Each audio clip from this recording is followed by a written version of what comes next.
الحمد لله علي الذات عظيم الصفات سميع السمات كبير الشان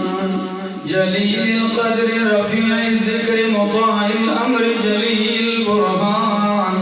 فخيم الاسم غزير العلم وسيع الحلم كثير الغفران جميل الثناء جزيل العطاء مجيب الدعاء عميم الإحسان سريع الحساب شديد العقاب أليم العذاب عزيز السلطان ونشهد أن لا إله إلا الله وحده لا شريك له وأشهد أن سيدنا وسندنا ومولانا محمدا عبده ورسوله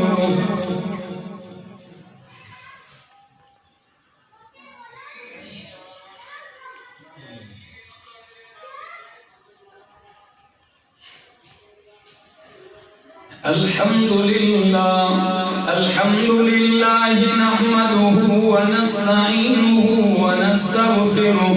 ونؤمن به ونتوكل عليه ونعوذ بالله من شرور أنفسنا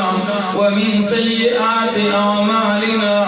من يهده الله فلا مضل له ومن يضلله فلا هادي له وأشهد أن لا إله إلا الله وحده لا شريك له وأشهد أن سيدنا وسندنا ومولانا محمدا عبده ورسوله أما بعد فقد قال النبي صلى الله تعالى عليه وسلم أرحم أمتي بأمتي أبو بكر وأشدهم في أمر الله عمر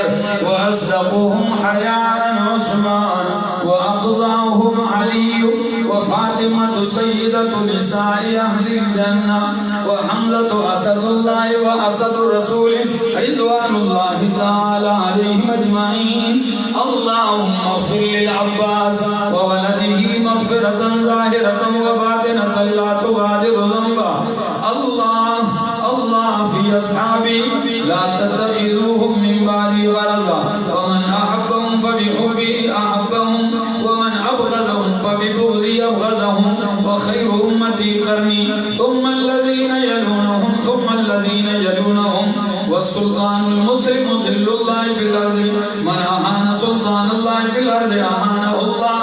إن الله يأمر بالعدل والإحسان وإيتاء ذي القربى وينهى عن الفحشاء والمنكر والبغي يعظكم لعلكم تذكرون فاذكروا الله يذكركم وادعوه يستجب لكم ولا